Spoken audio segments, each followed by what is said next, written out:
Pemirsa, 2 warga Indonesia meninggal dunia dan 3 lainnya terluka dalam insiden penembakan di perairan Tanjung Ru, Malaysia. Pemerintah Indonesia menduga ada excessive use of force yang dilakukan patroli laut Malaysia dan mendesak investigasi menyeluruh. Akankah kasus diusut tuntas agar tak ada lagi kematian sia-sia pekerja migran Indonesia di negeri orang?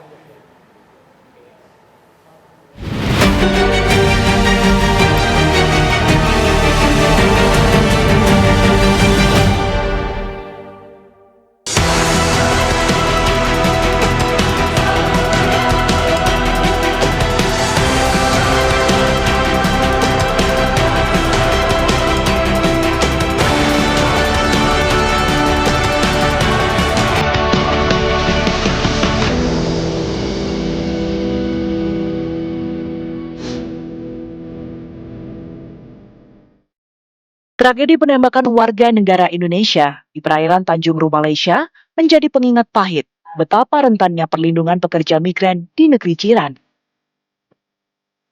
Betapa tidak, aparat patroli laut Malaysia membedil kapal yang ditumpangi rombongan WNI. 2 warga Indonesia meninggal dunia, sementara 3 lainnya terluka. Masih banyak sekali PR mengenai tata kelola migrasi kita gitu. Tahun ini sudah seharusnya dan kasus ini sudah seharusnya membuat KP2MI selaku kementerian yang secara spesifik mengatur dan mengurus bagaimana migrasi kita berbenah gitu. Jangan hanya pekerja migran kita punya target bagaimana devisa negara masuk berapa triliun, namun juga bagaimana perlindungannya juga diurus secara memadai. Ada perbedaan kronologi yang disampaikan aparat penguat kuasaan maritim Malaysia dengan korban WNI yang terluka.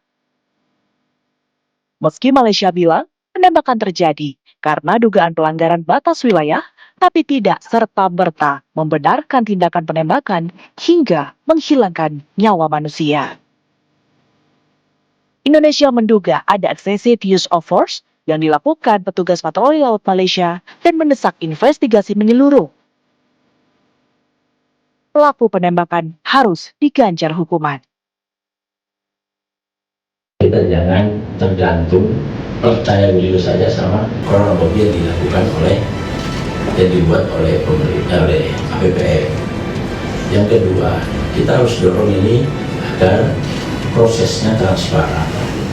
Agar apa? Agar kepercayaan antar negara ini tidak benjol gitu, tidak masalah hanya karena proses-proses ini. Dari informasi yang kita dapat dari para WNI tersebut, mereka menyatakan bahwa mereka tidak melakukan penyerangan terhadap aparat APMN. Ini kan berarti ada 2 hal yang berbeda, ada 2 kronologi yang berbeda. Meskipun ya ada dugaan warga negara kita melakukan pelanggaran keimigrasian yang melalui jalur ilegal, namun mereka tetap memiliki hak-hak, ya, termasuk hak hidup ya tentunya, ya, tidak bisa serta-merta ditembak ya dengan kekuatan yang mematikan ketika mereka tidak melakukan perlawanan. Itu yang akan kita dorong terus. Penembakan WNI di Malaysia tak pelak mencoreng hubungan bilateral 2 negara. Pun demikian, Presiden Prabowo Subianto meminta masyarakat Indonesia tak mudah tergiur tawaran sindikat pekerja migran ilegal. Tapi sekali lagi saya ingatkan bahwa jangan mau ikut-ikut dalam kegiatan ilegal. Kalau nyelundup ke negara asing, risikonya negara asing akan bertindak. Jadi rakyat kita jangan mau dibohongi oleh sindikat-sindikat yang berjanji ini, berjanji itu. Ya, kita waspada. Sementara Perdana Menteri Malaysia Anwar Ibrahim menjamin penyelidikan kasus penembakan WNI di Tanjung Ru dilakukan secara transparan. Ia berharap insiden ini tidak merusak hubungan baik antara 2 negara serumpun. Saya ikuti kenyataan Presiden Prabowo Subianto yang tentunya prihatin tetapi minta supaya ada siasatan yang rapi. Indonesia adalah negara sahabat. Jadi saya ingin bagi jaminan siasatan kita akan cukup rapi, cukup telus, dan tidak untuk melindungi sesiapa. Dan pagi tadi saya telah minta supaya laporan siasatan awal disampaikan ke kedutaan Indonesia. Kita tidak mau hal-hal ini mengganggu hubungan baik. Berdasarkan data Badan Perlindungan Pekerja Migran Indonesia tahun 2022, ada sekitar 1,2 juta WNI bekerja di berbagai sektor di Malaysia.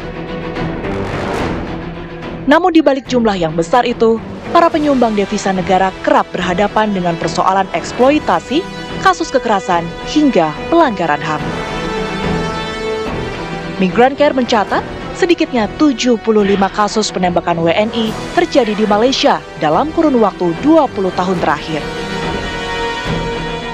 Organisasi nirlaba ini lantas mendesak pemerintah Indonesia bersikap tegas, karena sejatinya pekerja migran baik yang prosedural maupun non-prosedural tetaplah warga negara Indonesia yang harus dilindungi. Ini bukan excessive force lagi, tapi ini sudah extrajudicial killing gitu. Jadi di mana warga negara Indonesia yang berstatus sebagai pekerja migran ditembak atas dasar kriminalitasnya ataupun atas dasar status keimigrasiannya, itu ditembak dan meninggal gitu. Itu sangat tidak bisa dibenarkan sekali gitu. Dan ketika itu ada perilaku kriminal, silakan dibuktikan di muka persidangan, bukan main asal tembak. Itu yang sangat kami sayangkan. Kenapa? Kita harapkan kalau misalnya memang ya kita sebut aparat dari APM itu yang melakukan, kalau memang dia melakukan pelanggaran dan nyata-nyata dia melakukan excessive use of force itu, maka kita mengharapkan hukum ditegakkan. Tapi yang dipergunakan apa? Memang menggunakan hukum Malaysia. Kalau terbukti adanya suatu niat dari pembunuhan, ya berarti sama dengan pembunuh, tidak ada soal. Butuh langkah konkret untuk memberi perlindungan bagi pekerja migran Indonesia, apalagi mereka menjadi tulang punggung kedua penghasil devisa negara.